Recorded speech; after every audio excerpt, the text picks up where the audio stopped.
What is up, guys? Welcome back to another video. Today's video, man, I just want to go over a couple big builds that I've been using here on Warzone. I wanted to get this video out before the end of 2025, so we have one more video here in 2025.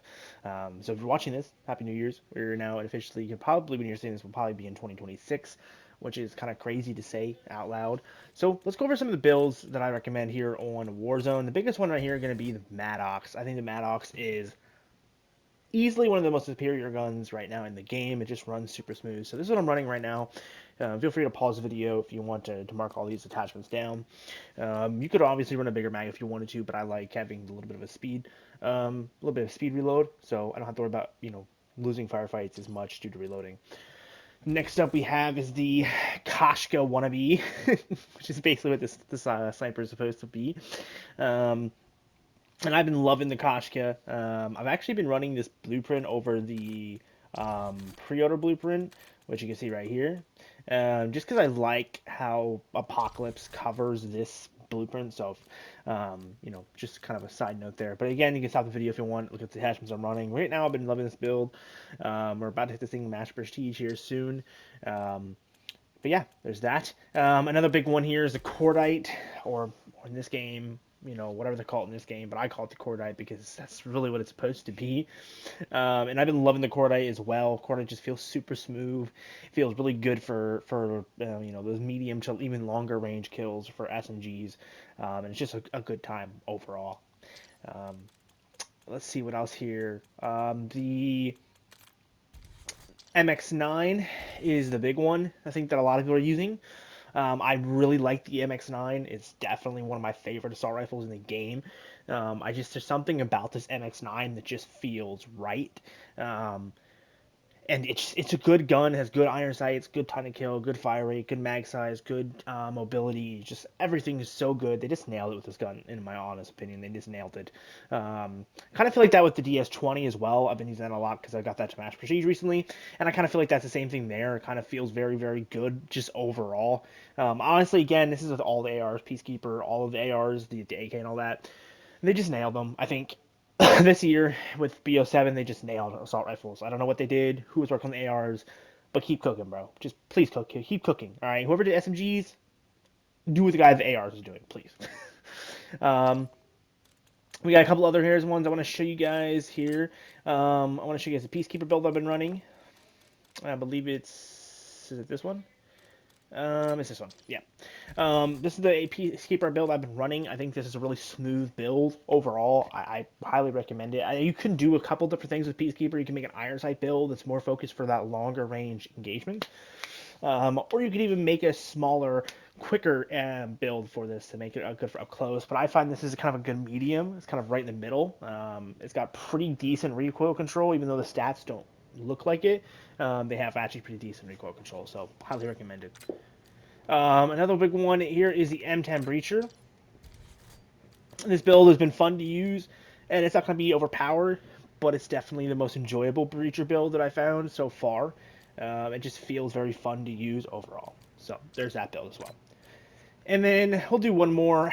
Maybe for the good luck, we'll do the MA. I wasn't going to do the MA because I honestly don't really like it that much here on Warzone. I think it's a little bit weak. Actually, in BO6 in general, BO7 in general, I think the M8 is kind of weak. Weaker than it should be, being that it's a 4-round fucking burst heavy rifle. But, it is what it is.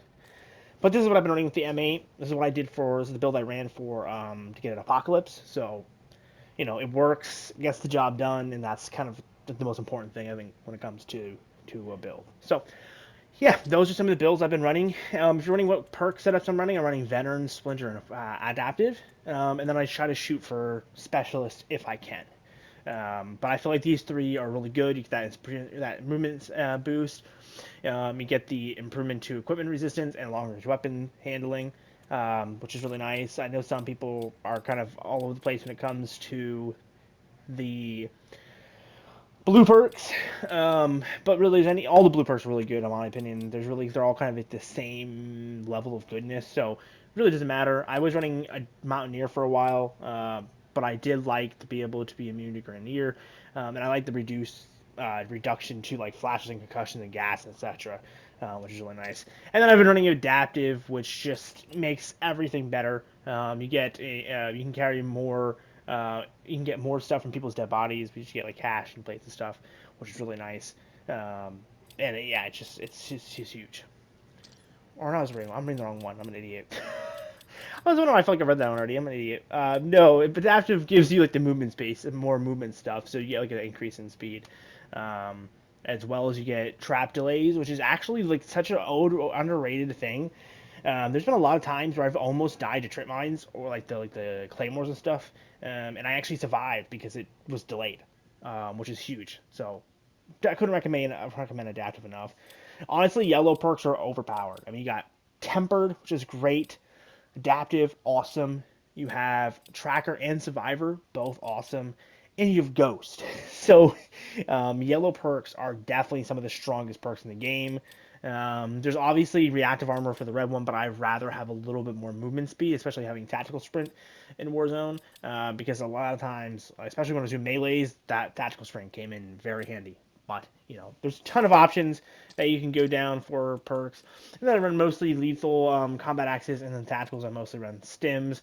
But you could obviously run whatever makes you more comfortable.